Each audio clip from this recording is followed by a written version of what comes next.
the forgotten queens of Westeros, the thrones they never held. In the long memory of Westeros, the songs belong to kings. Their names echo through halls of stone and fire. Yet beneath those echoes live quieter stories, stories of women who shaped kingdoms without ever wearing crowns. Tonight, we walk gently into those forgotten chambers of history, not to hear the clash of swords, but to listen for the softer footsteps that changed everything. Long before the War of the Five Kings, before dragons returned to the skies, before the Iron Throne became a symbol of endless struggle, there were queens whose power moved like the tide, unseen by most, unforgotten by time itself. Westeros is a land ruled by banners and bloodlines, yet its true history is written in the spaces between battles, in marriages arranged for peace, in councils held behind closed doors, in letters sent by candlelight. And in these quiet places, queens ruled, not always from thrones, often from shadows. The hidden power of queens in Westeros. In Westeros, power does not belong only to those who wear crowns. It flows through a deeper system, the great houses. Every kingdom rests on three pillars: blood, marriage, and loyalty. A king may command armies, but a queen commands alliances. Through marriage, queens bind houses together. Through heirs, they shape dynasties. Through counsel, they steer wars before swords are ever drawn. This is the first secret of Westeros's political order. The realm is not ruled by strength alone. It is ruled by relationships. And no one understands this better than the women history tried to forget. Queen Rhaenys Targaryen, the queen who was never crowned. Long before Aegon's conquest reshaped the Seven Kingdoms, there lived a woman whose destiny brushed against the Iron Throne. Her name was Rhaenys Targaryen, not the dragon rider of old Valyria, but the granddaughter of King Jaehaerys the Conciliator. By every law of blood, she should have ruled. She was the eldest child of the king's firstborn son, the rightful heir. Yet, when the time came, the lords of Westeros made a quieter choice. They chose a man instead. They called it wisdom. They called it stability. They called it tradition. History remembers it as the Great Council of 101 AC. But Rhaenys remembers it as the moment her crown became a ghost. She would later be known as the queen who never was, not because she lacked power, but because the world was not ready to see her use it. Rhaenys did not fade into silence. She became a force behind her children, behind her husband, Corlys Velaryon, the sea snake, behind the future that would one day burn the realm in dragonfire. For it was her bloodline that would ignite the dance of the dragons, a war not born from ambition, but from the refusal to let a woman rule. How succession truly works in Westeros. To understand why queens are forgotten, we must understand how inheritance works in this world. In Westeros, succession follows male preference primogeniture. This means sons inherit before daughters, brothers inherit before sisters, even grandsons can outrank living daughters. Law favors tradition over justice, stability over fairness, and history over possibility. This system shapes every royal tragedy. It decides wars before they begin. It silences queens before they ever speak. And so, many women rule only in waiting, only in memory, only in what might have been. Queen Alysanne, the gentle power of change. If Rhaenys shows us the crown denied, Queen Alysanne shows us the crown redefined. She was the wife of King Jaehaerys I, but calling her only a queen consort would miss the truth. Alysanne ruled hearts, and hearts shape kingdoms. While her husband balanced laws, Alysanne walked among the people. She listened to widows. She spoke with small folk. She carried their voices into halls of stone. It was she who convinced the king to abolish the first night, an ancient custom allowing lords to claim brides on their wedding night. No sword ended it. No war erased it. A queen's voice did. This is the second hidden system of Westeros. Change does not always come from conquest. Sometimes it comes from compassion. And compassion leaves fewer statues. Why history forgets its queens. Westeros remembers what is loud: battles, conquests, burning skies. But queens often change the world quietly. They shape heirs. They end customs. They prevent wars that never happen. They guide kings away from disaster. Their victories leave no ruins, no scars upon the land, only peace. And peace rarely writes its own songs. Tonight we have opened the first door. Behind it wait many more queens, some tragic, some fierce, some wise beyond their years. Women who ruled in ways the world could not measure. The queens who ruled from the quiet. In Westeros, history often moves like thunder, but some of its greatest changes arrive like snowfall, soft, patient, almost unseen. Tonight we walk further into the quieter halls of memory, where queens ruled not with crowns alone, but with endurance, wisdom, and long-suffering strength. Queen Nymeria, the queen who refused to kneel. Long before the Iron Throne ever existed, before dragons cast shadows over castles, there lived a queen whose story still breathes through the sands of Dorne. Her name was Nymeria.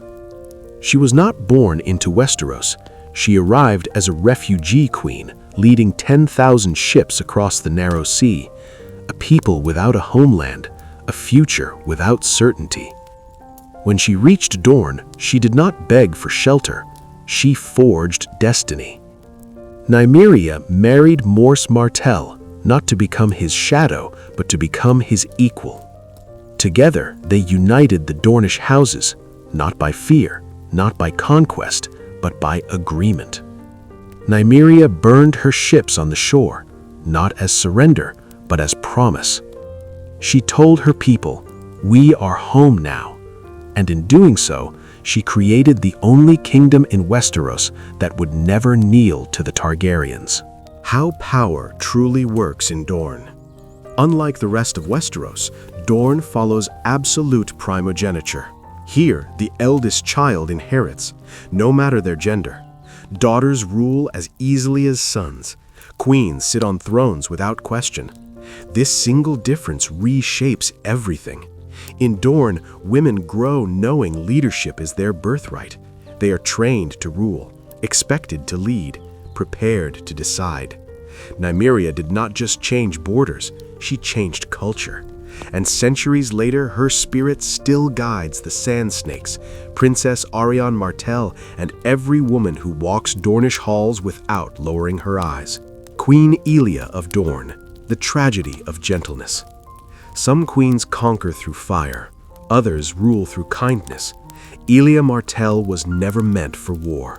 She was delicate in health, gentle in heart, a woman of poetry and soft laughter. Yet destiny placed her beside Prince Rhaegar Targaryen and pulled her into the storm of Robert's rebellion. Elia did not fall on a battlefield, she fell in a nursery. When King's Landing was sacked, the songs would later praise the victors, but history remembers Elia's children, little Rhaenys, baby Aegon. Their deaths were not acts of war, they were acts of fear.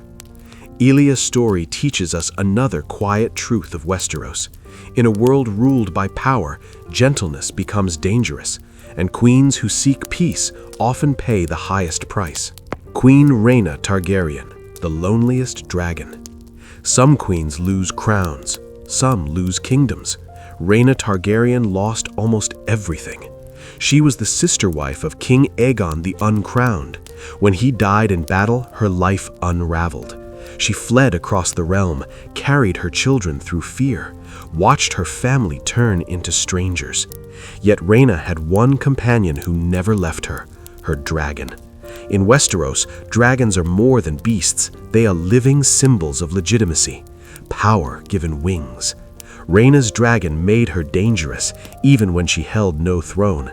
And so the realm feared her, avoided her, forgot her. She lived her later years in solitude, a queen in name, a ghost in history. But every time a dragon roared above Westeros, it whispered her name in flame. How dragons shape political power. In the age of the Targaryens, authority followed fire. A dragon was not just a weapon, it was a declaration. Whoever rode one held divine fear in their hands. But dragons also chained their riders. They isolated them, made them symbols instead of people, turned grief into legend. Queens like Rhaena carried the burden of dragons without the comfort of thrones, feared without being followed, respected without being loved. In Westeros, power often comes at the cost of belonging. Queen Nerys, the saint who endured. If strength is loud, Nerys Targaryen was strength in silence. She married her brother, Aegon IV, one of the cruelest kings to ever sit the Iron Throne. Her life became a long prayer for survival. She was mocked, ignored, suspected. Yet Nerys never hardened. She became known as a woman of deep faith, gentle mercy, endless patience. And when Aegon's sins tore the realm apart, Nerys' son would become Aemon the Dragon Knight in spirit and Aemon the Maester in legacy. Her quiet endurance shaped the soul of House Targaryen long after louder queens were forgotten. Westeros remembers wars, but kingdoms endure because of those who suffer quietly for peace. Tonight, we have met queens who refused to kneel, queens who loved gently, queens who survived loneliness, queens who endured cruelty. And still, more voices wait in the dark. The queens history tried to silence. As the night deepens over Westeros, we find ourselves walking among echoes rather than footsteps. These are not the queens of banners and coronations. They are the queens of endurance, of survival, of quiet influence that shaped the realm long after their names faded from songs. Tonight, we listen to those echoes. Queen Rhaella Targaryen, the last queen of the old world. Before the dragons vanished from memory, before the Mad King became a name whispered with fear, there lived Queen Rhaella Targaryen. She was born into a dynasty already crumbling, married to a brother who would lose his mind, trapped inside a court where love slowly turned into terror. Rhaella did not rule armies, she ruled silence. In the Red Keep, she endured her husband's cruelty in stillness. She protected her children with quiet courage. She survived loss after loss, until the night she fled King's Landing as flames rose behind her. On a storm-lashed island called Dragonstone, Rhaella brought one last life into the world, a daughter, Daenerys Stormborn. Rhaella died soon after. History remembers Daenerys as the mother of dragons, but rarely does it remember the mother who gave her life so that hope could breathe once more. How royal power survives in exile. In Westeros, a crown does not vanish when a king falls. It becomes an idea. Royal legitimacy follows three invisible threads: blood, memory, and belief. Even in exile, a royal line endures if people remember it, if stories survive, if children grow knowing who they are. Rhaella preserved the Targaryen legacy not with armies, but with survival. She carried the future across fire and storm. And sometimes that is the greatest rule a queen can ever perform. Queen Cersei Lannister, the queen everyone remembers, but few understand. Cersei is never called forgotten, and yet she is deeply misunderstood. History paints her as cruelty, ambition, madness. But listen more closely, and another story emerges. Cersei grew in a world where women were traded as peace offerings, where power belonged to fathers and sons, where queens were decorations until they became widows. She learned early that love did not protect you, fear did, and so she ruled through fear. Not because she wished to, but because she believed it was the only language Westeros would hear from a woman. Cersei's tragedy is not that she became ruthless, it is that she believed ruthlessness was her only path to survival. In her own way, she is a forgotten queen too, forgotten not by name, but by understanding. The unwritten law of the Iron Throne. There is a rule no maester ever writes. In Westeros, a woman on the throne must be twice as strong, or she will be judged twice as harshly. Men may rule badly and still be remembered as kings. Women rule badly and become monsters in legend. This is not justice, it is tradition, and tradition shapes memory. Queen Margaery Tyrell, the Queen of Hearts. Where Cersei ruled by fear, Margaery Tyrell ruled by affection. She understood a different system of power. In Westeros, there are two thrones, the Iron Throne and the people's love. Margaery chose the second. She walked among orphans, spoke with widows, listened to the small folk, not as performance, but as purpose. She knew that armies win wars, but hearts decide history, and that made her dangerous. In a world ruled by suspicion, kindness becomes a threat. Margaery never had the chance to grow into the queen she might have been, but for a brief time she showed Westeros something rare, a queen who ruled by hope. How public power shapes royal fate. Kings rule from castles, but queens often rule from perception. Reputation becomes protection, love becomes armor, stories become shields.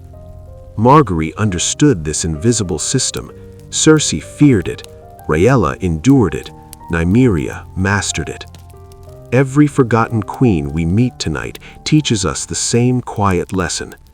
Power is not only held, it is believed. Queen Sorella Sand, the queen who never needed a throne. Some queens are born in castles, others in deserts. Sorella Sand, daughter of Oberyn Martell, is not called queen by law, yet she carries the soul of one. Disguised as a boy, she travels to the Citadel, learns the secrets of maesters, studies the hidden workings of the world. In Westeros, knowledge is its own crown. Sorella represents the future Nymeria dreamed of, a world where women rule through wisdom, not inheritance. She may never sit on a throne, but she will shape the minds of those who do. And that is another kind of reign. Tonight, we have walked among queens who survived madness, queens who ruled through fear, Queens who ruled through love, queens who ruled through knowledge. And still, one truth remains. Westeros does not forget its queens by accident. It forgets them by design.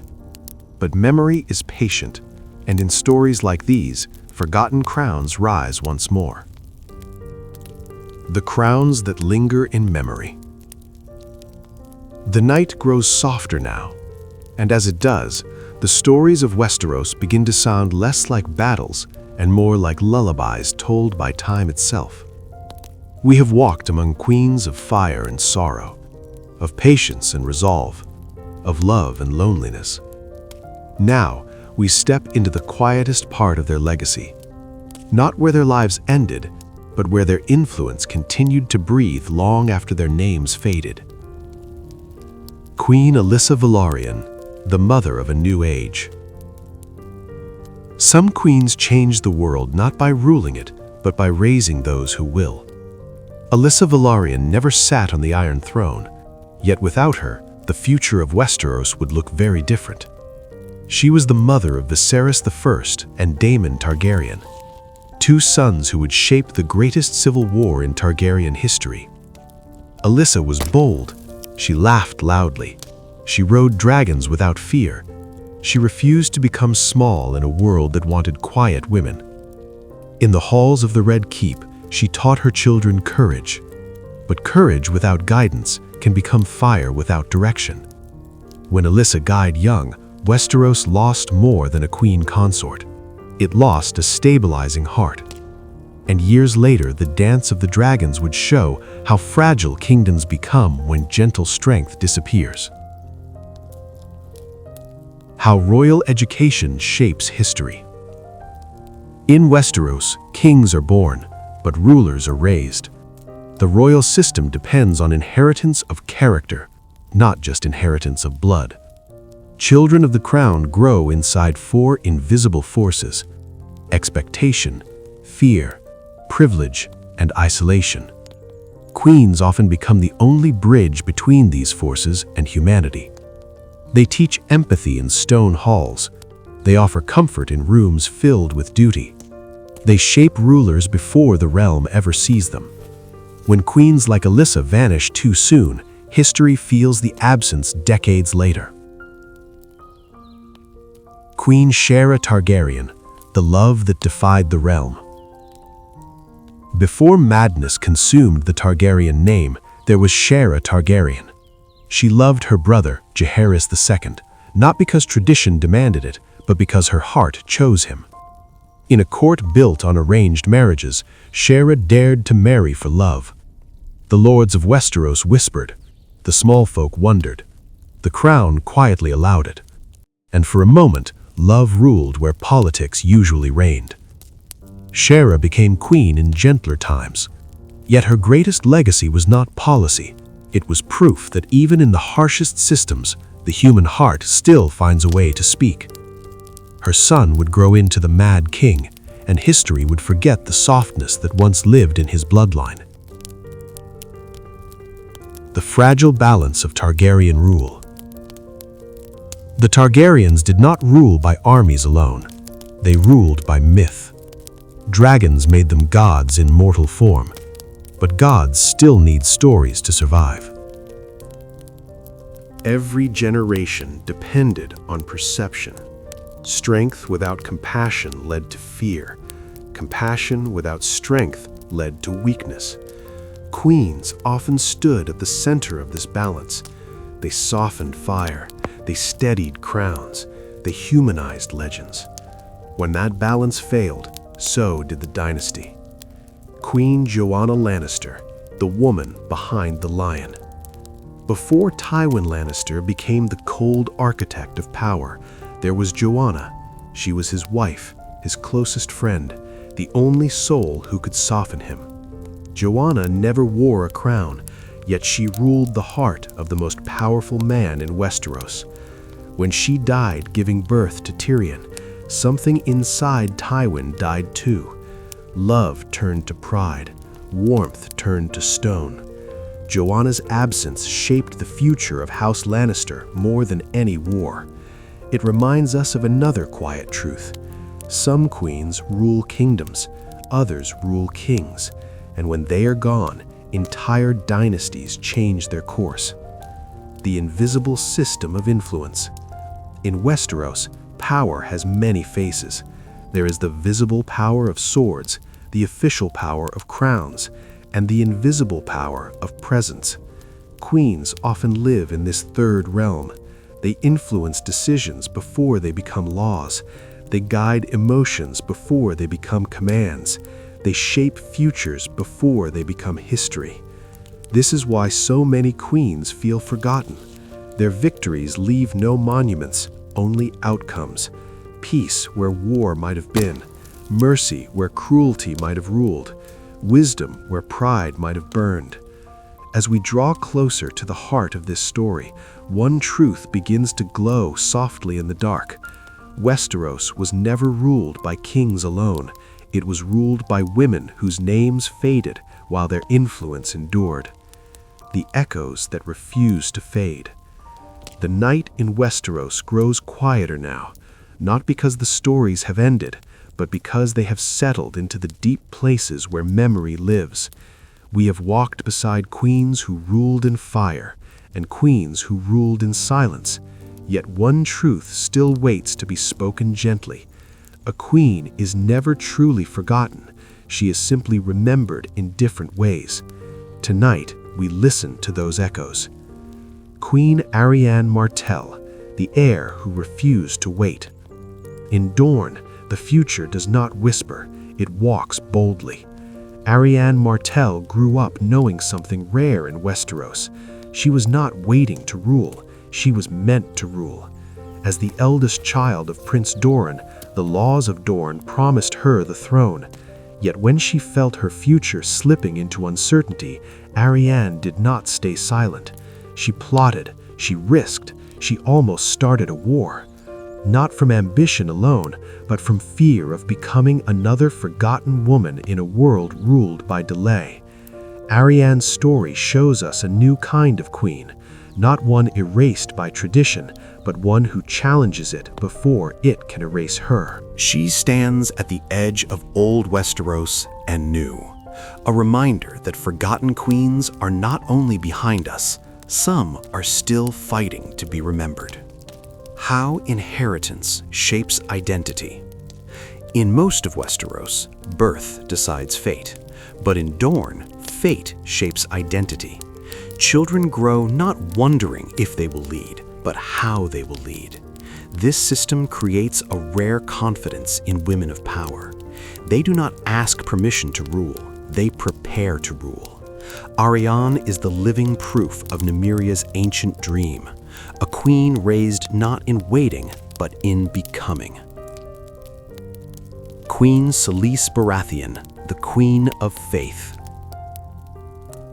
Some queens rule hearts, some rule minds. Selyse Baratheon ruled belief. She lived in the shadow of her husband Stannis, a man shaped by duty, not warmth.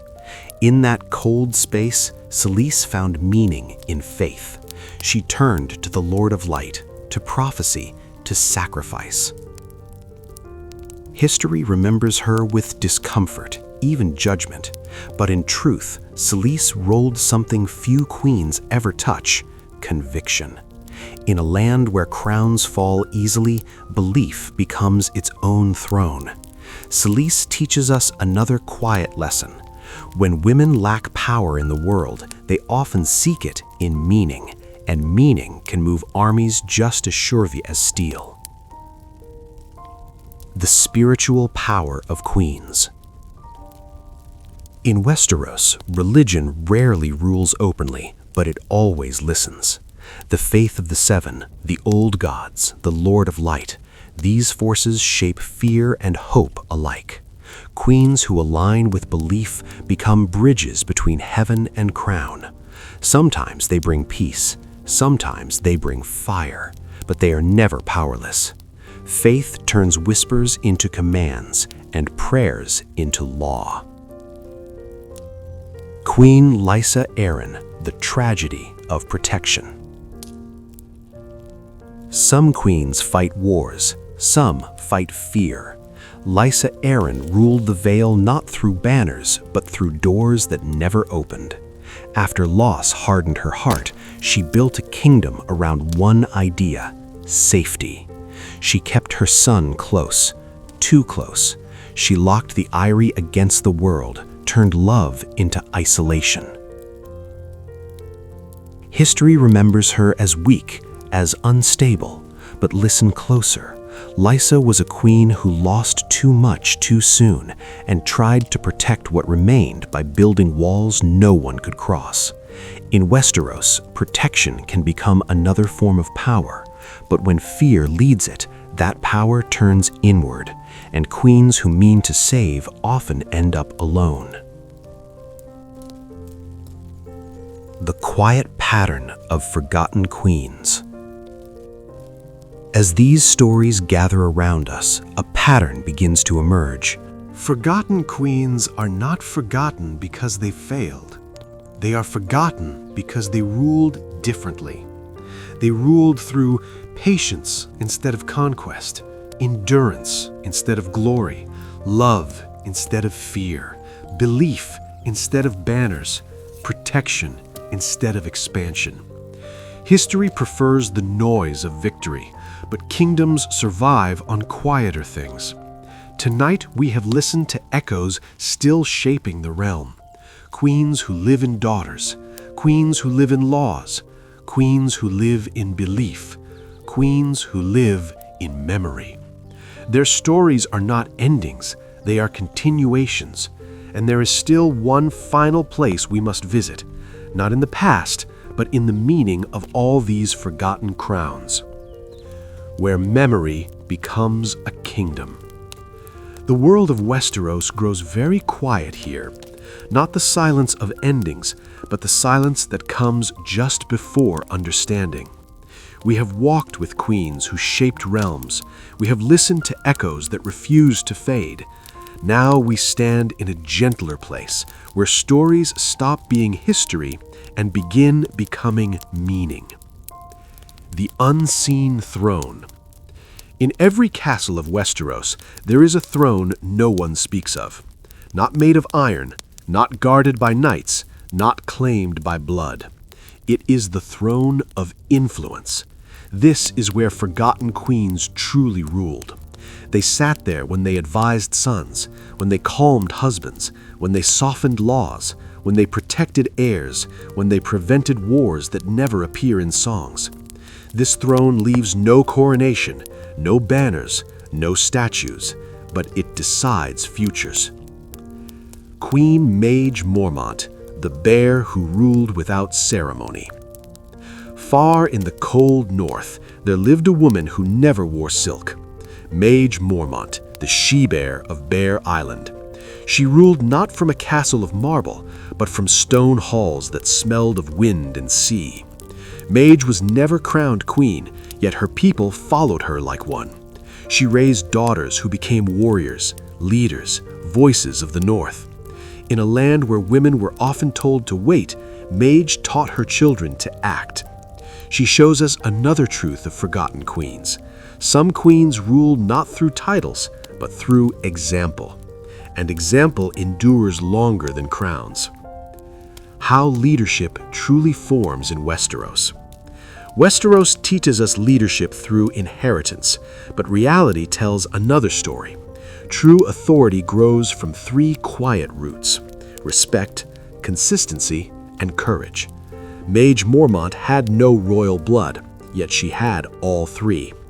Queens like her remind us that power is not always given. Sometimes it is earned slowly, day by day, choice by choice. Queen Olenna Tyrell, the Queen of Thorns. If silence is one kind of power, Olenna Tyrell mastered another: wit. She was never crowned, never titled queen in the histories, yet she moved kings like pieces on a board. She spoke truths others feared to say. She protected her family with sharper words than any sword.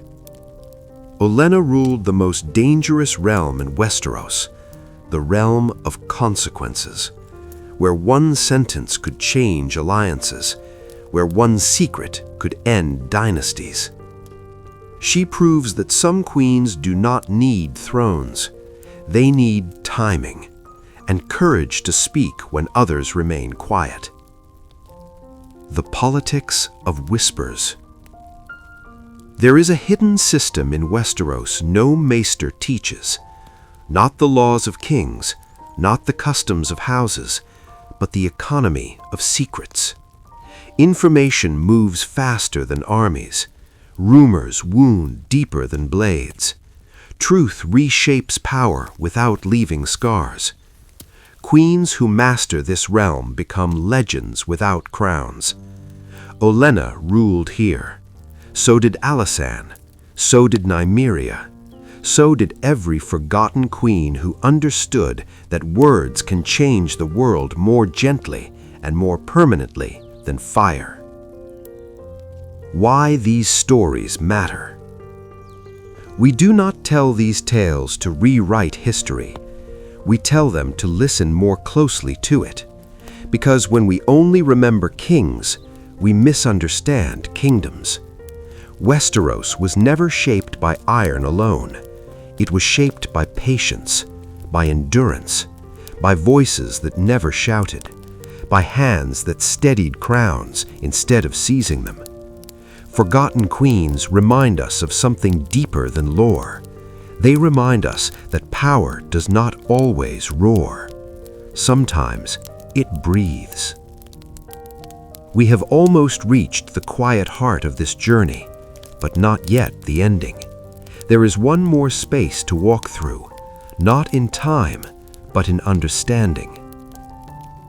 The kingdom beneath the kingdom. There is a moment late at night when even the wind seems to listen. This is that moment in our story.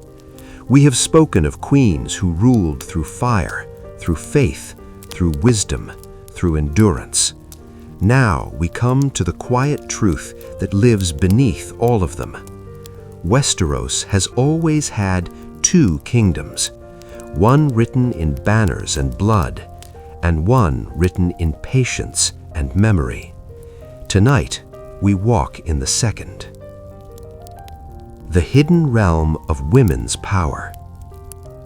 In the official histories, power is counted in battles won, castles taken, kings crowned. But beneath those loud moments lives another realm, a realm where queens decide which sons are raised with mercy, which daughters are taught courage, Which grudges are forgiven?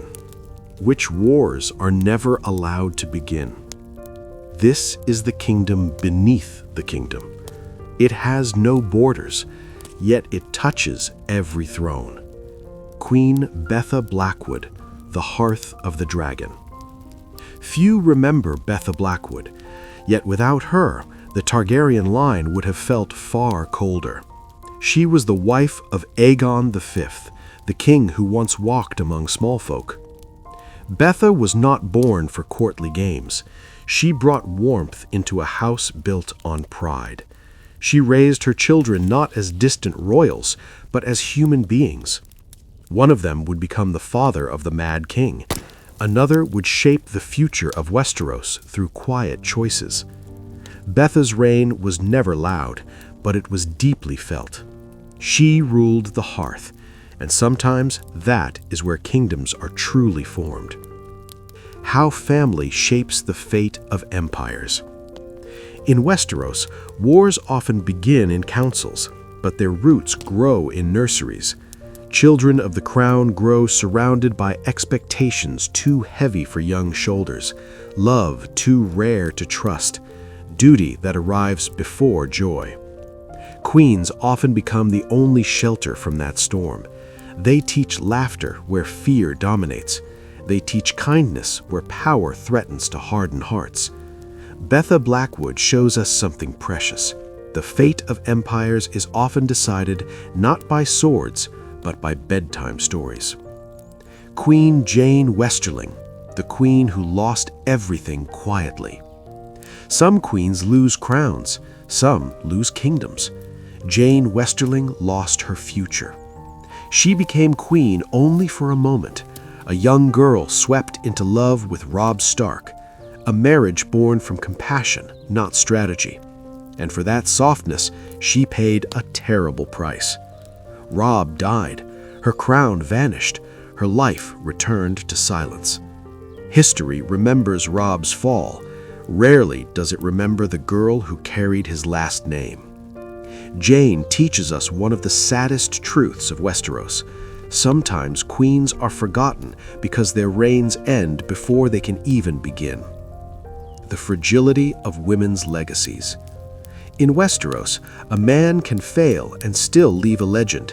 A woman must succeed simply to be remembered at all. This is not written in law, it is written in memory. Queens whose reigns are short often disappear entirely from the songs, not because they lacked importance, but because the world did not give them time. Jane Westerling lived inside a story that ended too soon for her to shape. Yet her quiet sorrow still lingers, like the last note of a song that deserved another verse. The queen who was only a name, Ashara Dane. Some queens never wear crowns, yet their influence moves like starlight. Ashara Dane was never queen in title, yet she stands among forgotten queens of the heart, loved by princes, whispered about in legends, mourned in silence.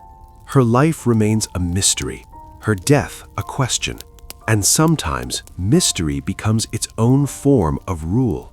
Ashara reminds us that in Westeros, even rumor can shape destiny.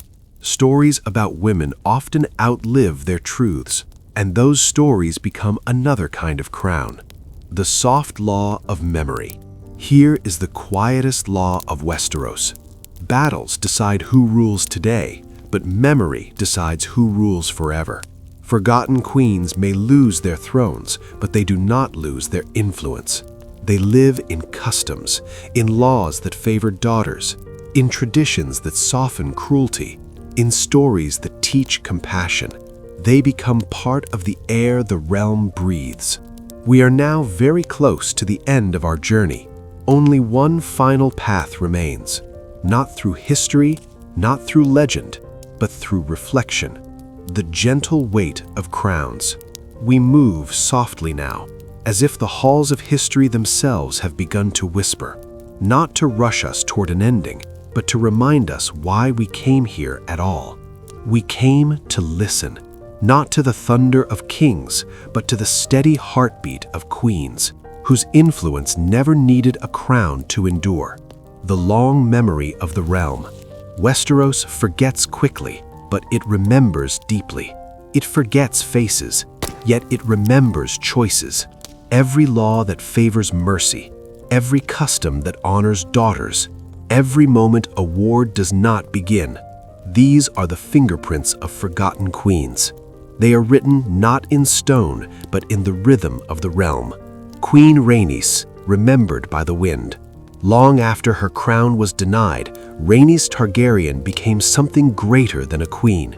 She became a lesson, a reminder whispered from mother to daughter, from maester to student, from history to hope. She taught Westeros that legitimacy is not always chosen by councils. Sometimes it is chosen by time, and time has been kinder to Rhaenys than the men who once denied her throne. How stories repair what history breaks. In Westeros, songs often fail queens, but stories redeem them.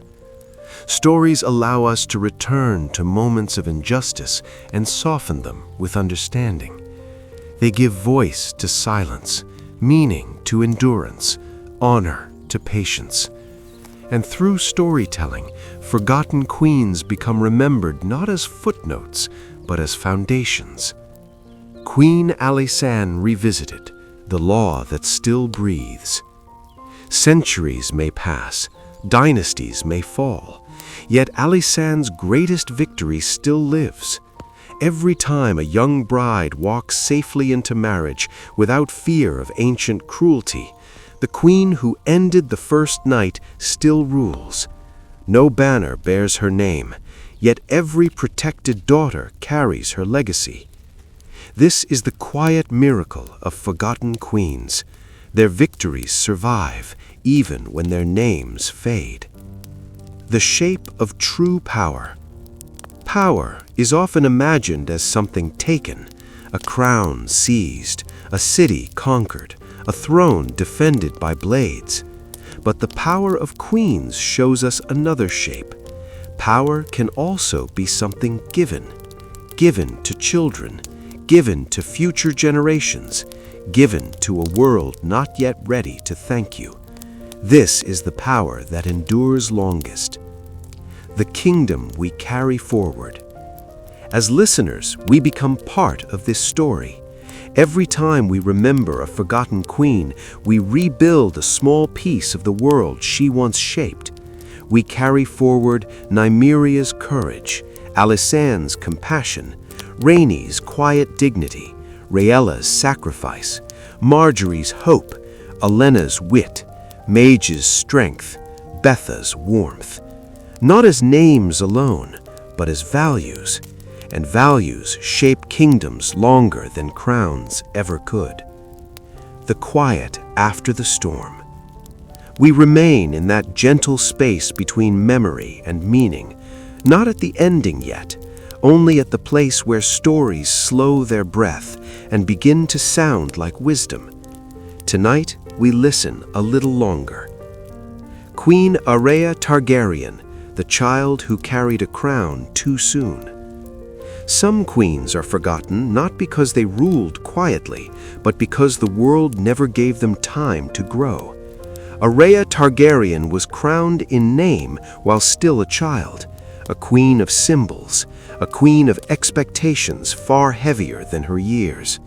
She fled the court, fled the whispers, fled the weight of being a future the realm wanted to own. She vanished into legend, returned in tragedy. Her story is one of the saddest in Targaryen history, not because of dragons, but because of loneliness. Arya reminds us of a softer truth. In Westeros, power given too early often becomes a burden rather than a gift.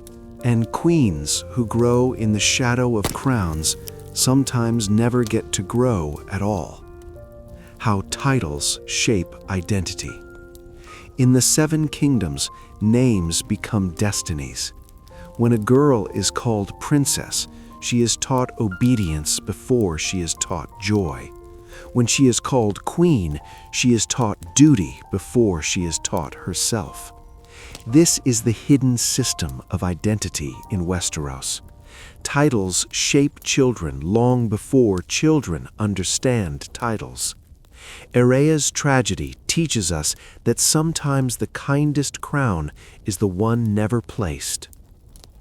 Queen Myrcella Baratheon, the queen who might have been. In the sunlit courts of Dorne, Myrcella Baratheon once found something rare: peace. She was sent south as a hostage, but she became a daughter of Dorne in spirit, loved, protected, treated not as a pawn, but as a child who deserved gentleness. For a brief moment, Myrcella lived in a world where queens could grow without fear. Then politics returned, and gentleness was taken from her. Myrcella's story is the quiet echo of Rhaenys, of Arya, of every girl born near a throne.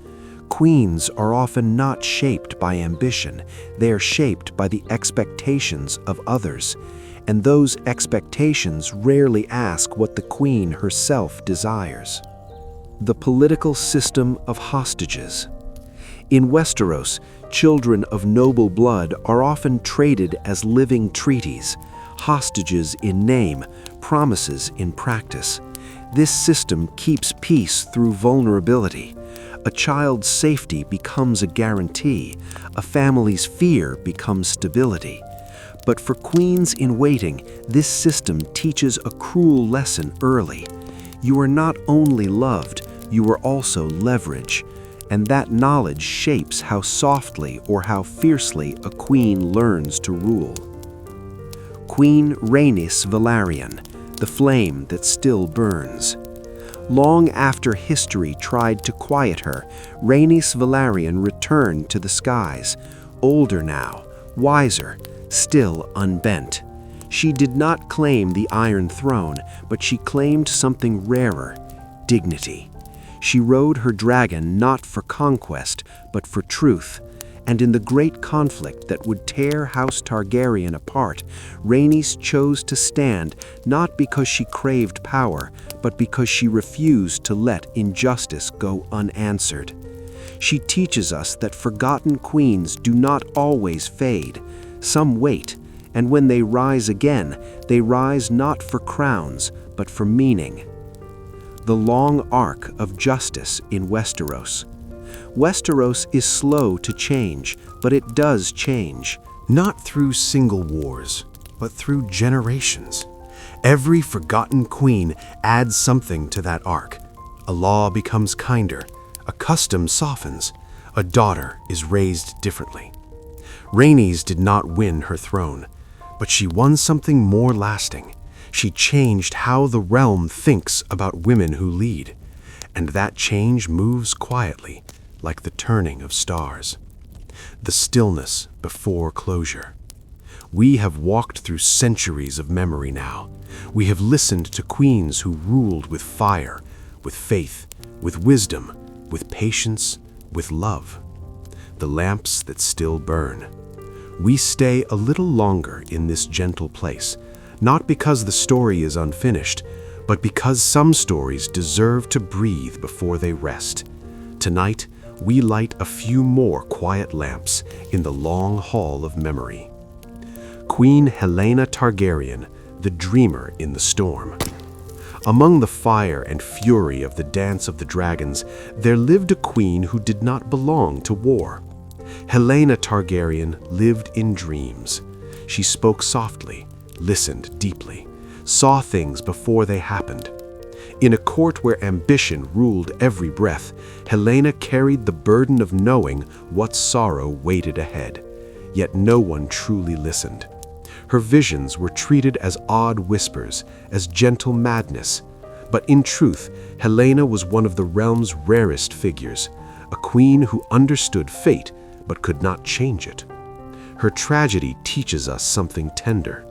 In Westeros, those who see the future often suffer the present alone.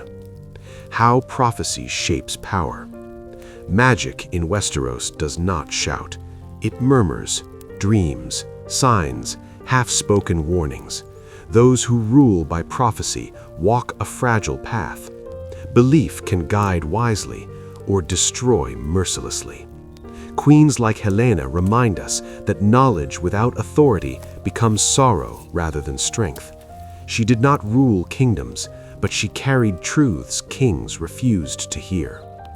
Queen Baela Targaryen, the fire that refused to die. If Helaena was the dreamer, Baela Targaryen was the flame, daughter of Daemon, rider of Moondancer, a girl raised in war who refused to be quiet. Baela did not inherit a throne, she inherited defiance. When the dance ended and dragons faded, Baela remained, not as a conqueror, but as a survivor. She lived to see a gentler world rise from ashes, and in doing so, she became a bridge between the age of fire and the age of memory. Baela shows us that forgotten queens are not always soft figures of sorrow. Some are sparks of change who burn brightly, even when history looks away. The system of survival after war. When wars end in Westeros, crowns fall silent, but lives must continue. This is where queens often rule most deeply. They rebuild households, heal families, teach children how to live without constant fear. Baela and women like her did not inherit peace, they created it, not with treaties, but with patience. Queen Elenda Baratheon, the regent in the shadows. After the dance, while kings were still children and the realm still wounded, Elenda Baratheon quietly held Storm's End together. She ruled as regent, not in name, but in practice. Elenda kept Bannermen loyal, protected her son's future, held the Stormlands steady when chaos would have been easier. Her story reminds us that some queens rule in the most dangerous moment of all, after the war, when exhaustion tempts everyone to give up. The power of regency. In Westeros, regents hold more than thrones. They hold time. They protect the future until it is strong enough to rule itself. Queens who serve as regents often sacrifice their own recognition so their children may inherit stability. They trade glory for continuity, and continuity is the rarest crown of all. The quiet pattern returns. Once more we see it. Forgotten queens are not forgotten because they lacked strength.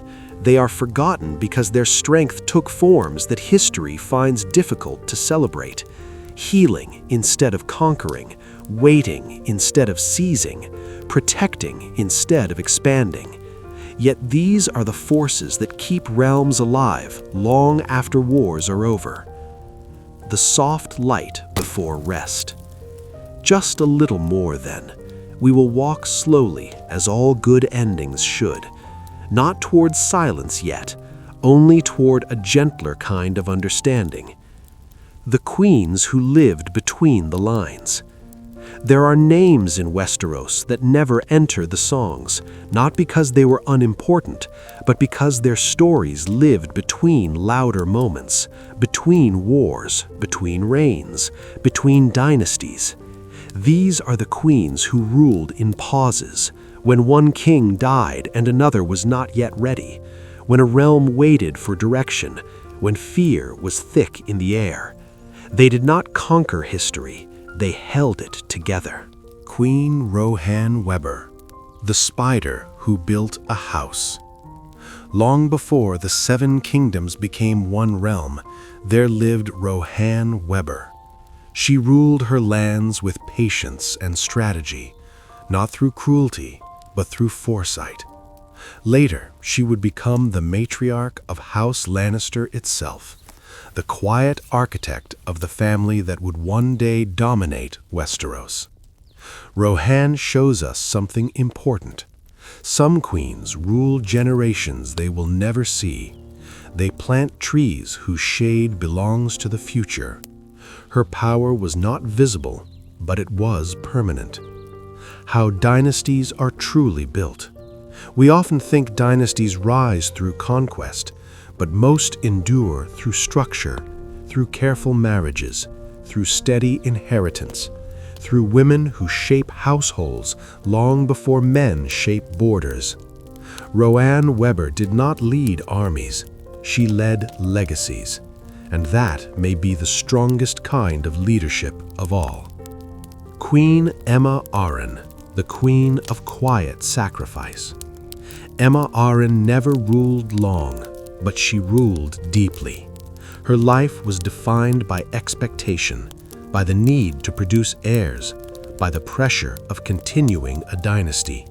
She endured loss after loss, stillbirth after stillbirth, until her final sacrifice brought the realm a daughter who would change everything, Rhaenyra Targaryen.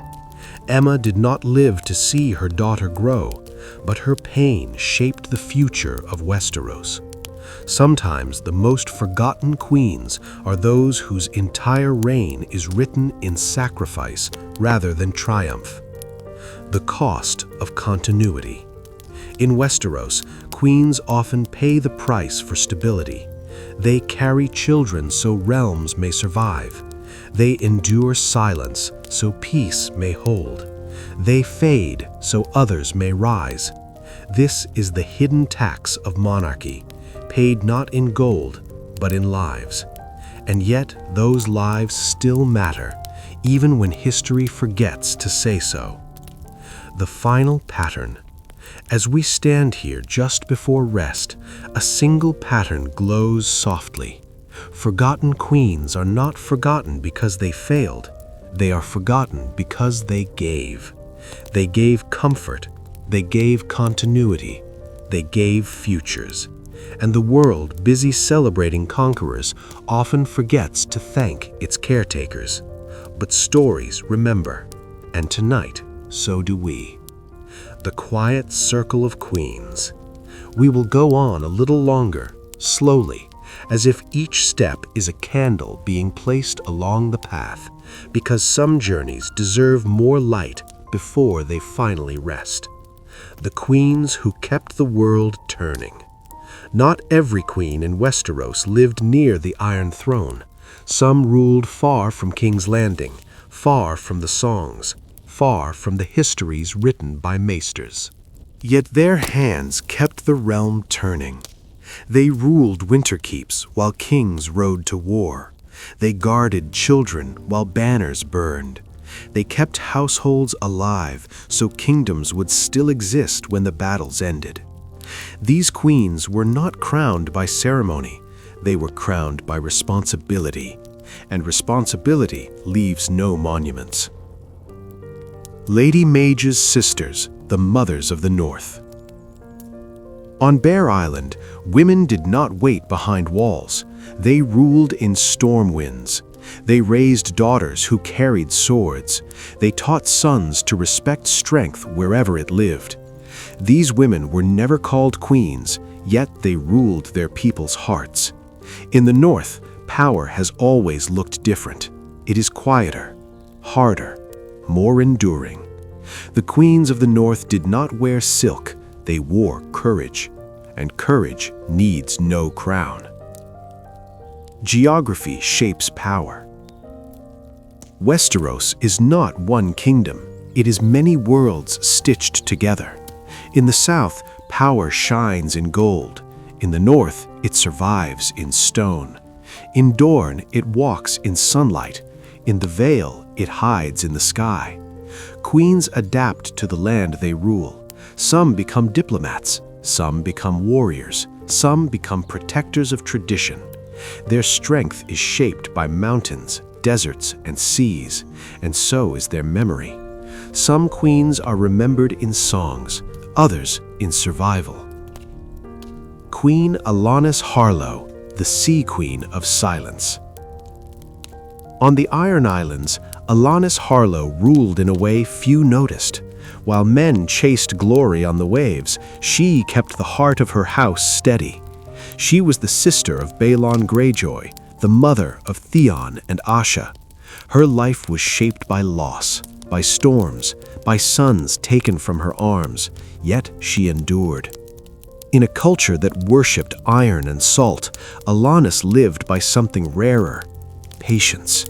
She ruled not by the old way, but by the only way that survives grief, by holding on. The quiet rule of mothers. In Westeros, many queens rule not as rulers, but as mothers. They shape future kings. They soften future warriors. They carry the weight of tomorrow long before tomorrow arrives. History records crowns, but it is mothers who shape destinies. Alanis Harlow reminds us of that truth. She never sat on a throne, yet her children shaped the fate of the Iron Islands and the North alike. Sometimes that is enough to be called queen. The circle closes gently. We have now walked among queens of every kind. Queens of fire, queens of faith, queens of patience, queens of silence, queens of survival. And slowly a circle forms around us, not of thrones, not of crowns, but of stories that finally feel seen. The last lamps in the hall. We move now in the softest part of the story, not because the words are ending, but because the meaning has grown quiet enough to listen. This is where legends stop echoing and begin to feel like gentle truths. The queens who never asked for songs. In Westeros, many women never wished to be remembered. They did not seek banners. They did not carve their names into stone. They wanted only one thing: for their children to live, for their people to survive, for tomorrow to be kinder than yesterday. These queens ruled with the smallest tools: a steady voice, a calm presence, a choice not to answer cruelty with cruelty. And those tools built more lasting kingdoms than iron ever could. Queen Elia Sand, the promise of a different future. In the young generation of Dorne, Elia Sand stands as something new, not yet a ruler, not yet a queen, but already a symbol. She grows in a land shaped by Nymeria's dream, where daughters inherit not fear, but possibility. Elia represents the future of forgotten queens, a future where women do not need to be remembered because they are never erased. How the world slowly changes. Westeros does not change in great leaps. It changes in small mercies. A law altered, a custom softened, a daughter educated. Each forgotten queen leaves behind one of these mercies, and over centuries, those mercies become culture. We rarely notice the moment the world becomes kinder, but it always happens because someone chose compassion when cruelty would have been easier. The last lesson of forgotten queens. If we listen closely to every story we have told, we hear the same gentle message again and again. True power is not loud, it is patient. True leadership is not dramatic, it is consistent. True legacy is not carved in thrones, it is carried in people. Forgotten queens ruled not for glory, they ruled for continuity, and continuity is the quiet miracle of history. The place where stories rest. We have reached a place now where stories no longer need to walk. They can sit, breathe, rest. Here, the queens of Westeros are no longer forgotten. Not because songs finally praise them, but because someone listened. Because someone chose to remember. And remembering is its own kind of crown. The long reign of quiet strength. The night does not hurry us, and neither does this story, because the history of forgotten queens is not a road, it is a river, and rivers do not rush toward the sea. They shape the land as they move. The queens who ruled without witnesses.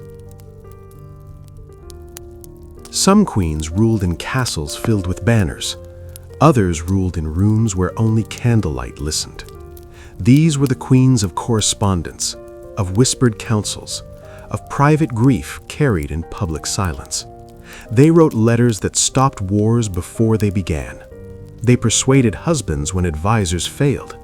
They protected daughters from marriages that would have broken them. And because none of this happened on battlefields, history rarely noticed. But kingdoms noticed, children noticed, the future noticed. Queen Jane Eyre, the Maiden of the Vale. High above the clouds, in the eyrie where stone meets sky, ruled Jane Eyre. She never married, never produced heirs, never fit the shape Westeros expected of a woman in power. And yet she ruled the Vale for decades, calmly, wisely, without bloodshed. Men challenged her rule more than once. They said a woman could not command knights, could not manage bannermen, could not protect a kingdom. Jane answered without swords. She ruled with patience, with law, with loyalty.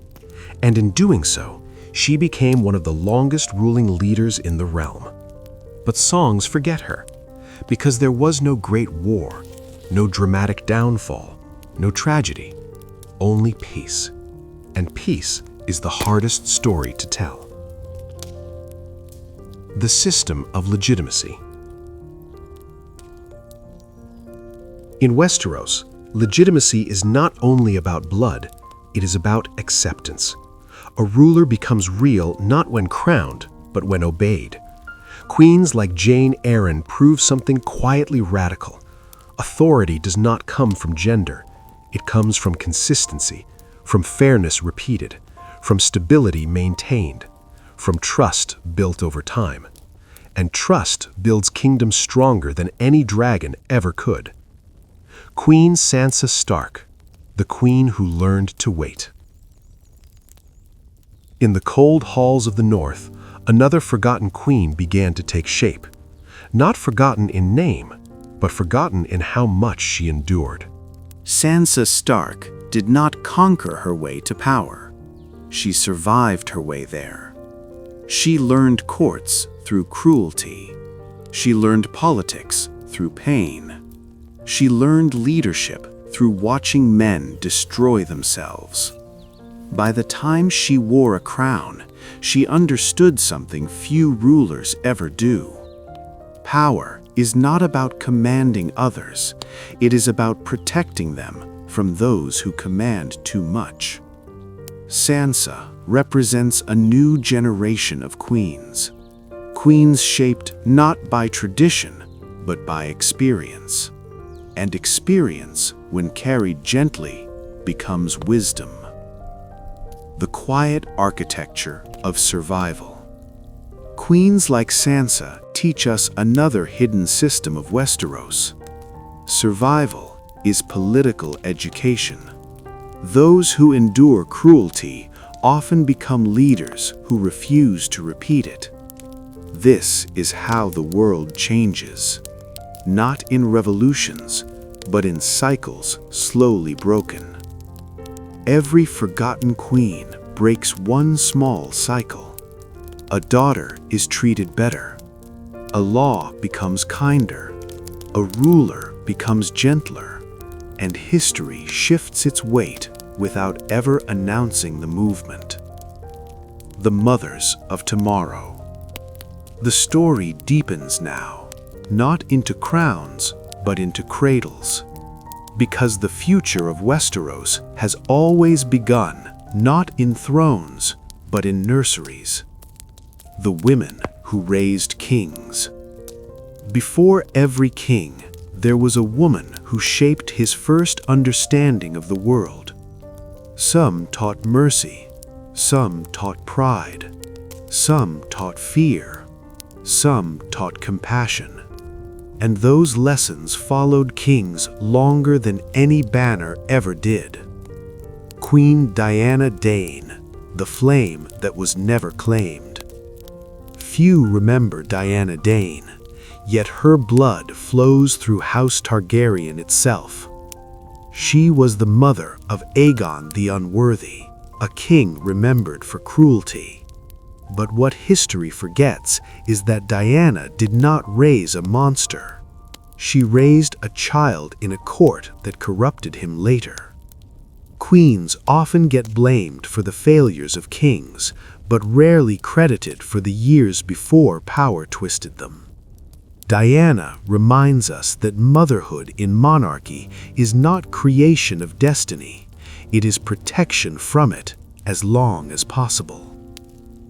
The injustice of memory. In Westeros, men are judged by their reigns, women are judged by their sons. This is the cruelest ledger in history. If a king becomes cruel, the world asks what his mother failed to teach. If a king becomes noble, the world praises the king alone. Forgotten queens live inside this injustice. They give everything, and history takes their names away. The queens of the margins. Not all queens stand at the center of power. Some stand at the edges, and sometimes the edge is where the clearest view exists. Queen Asha Greyjoy, the queen who chose a different sea.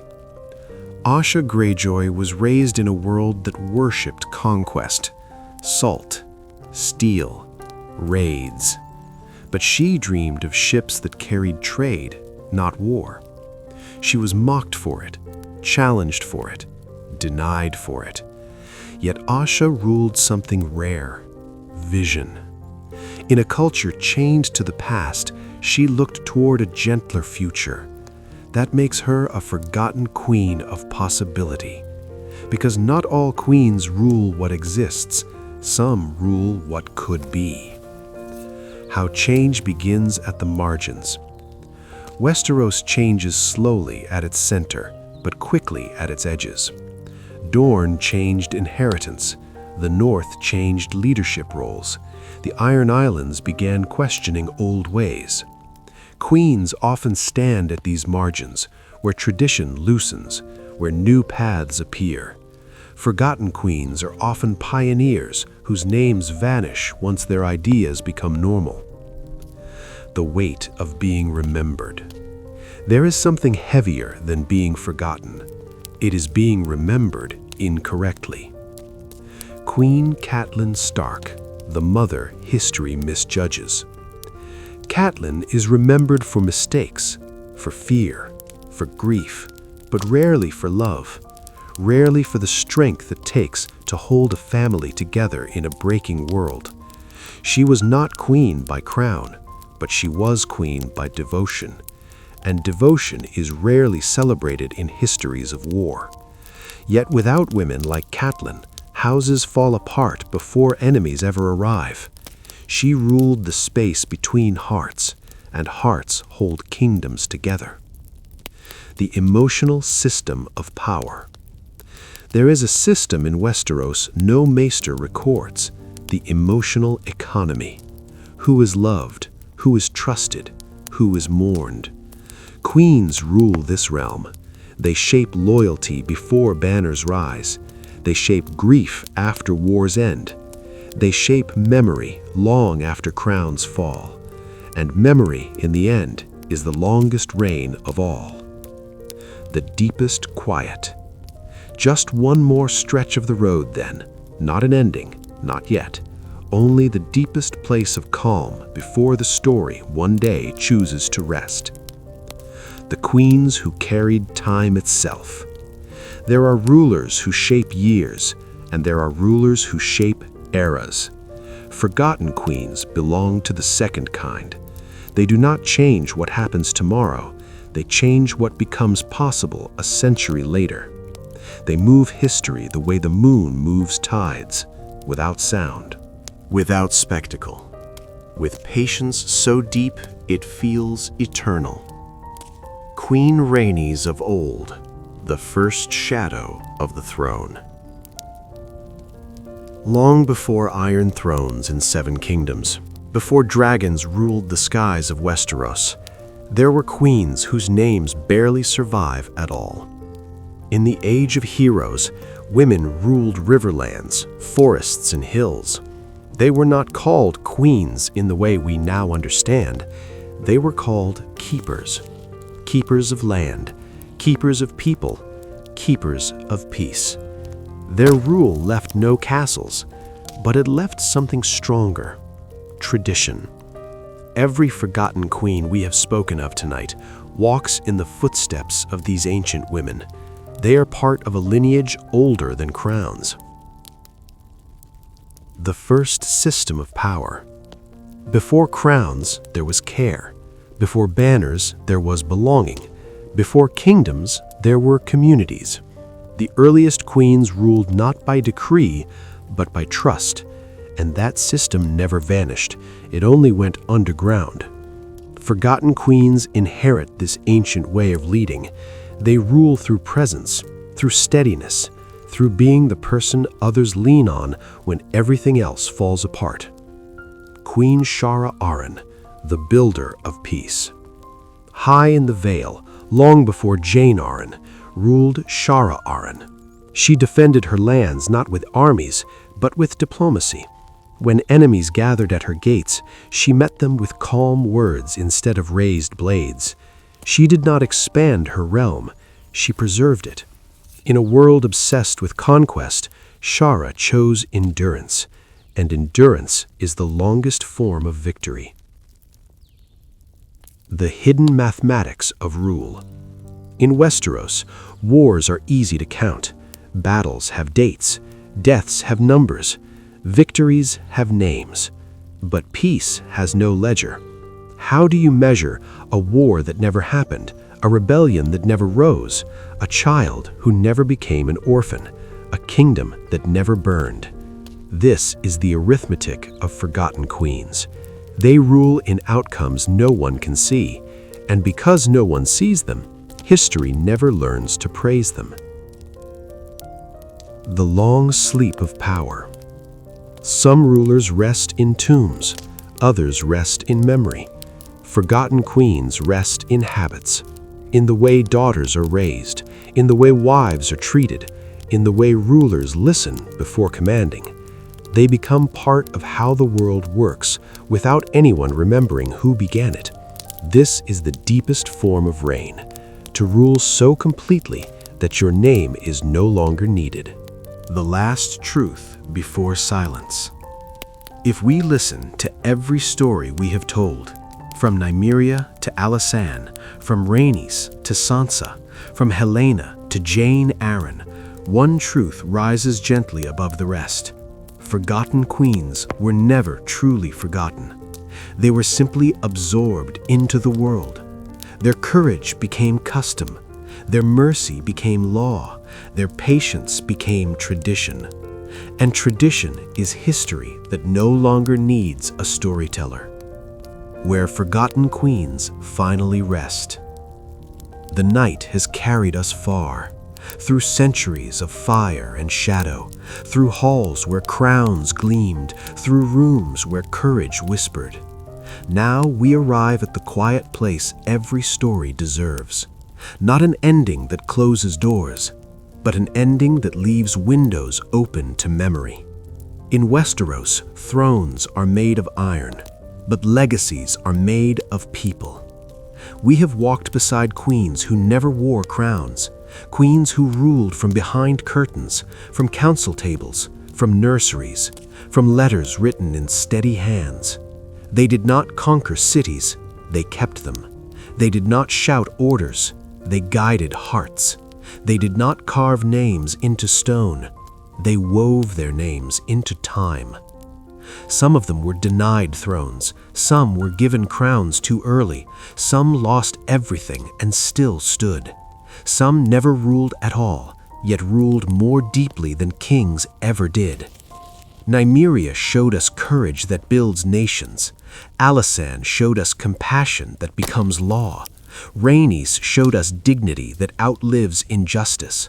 Rhaella showed us sacrifice that carries hope across storms.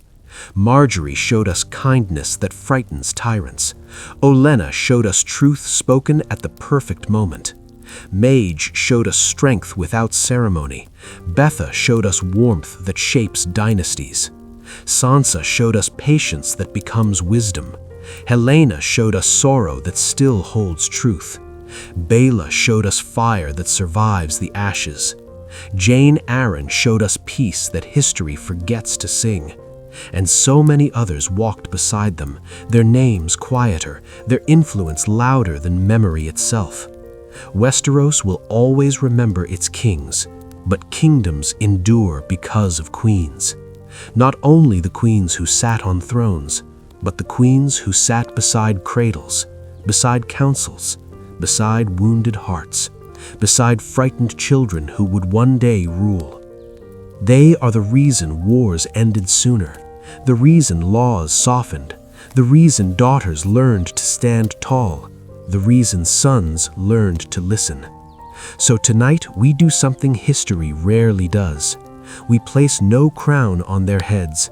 We build no statue in their honor. We raise no banners to their names. Instead, we offer them something quieter, something deeper. We remember them. And in remembering, we give them the truest throne they ever wanted, a place in the story of the world. Now the candles can rest. The halls grow still. The queens of Westeros, no longer forgotten, take their places in the gentle kingdom of memory. And as you close your eyes, know this soft truth. Some rulers change the world with fire, but the greatest queens change it with love. Good night, and may the quiet courage of forgotten queens always walk beside you.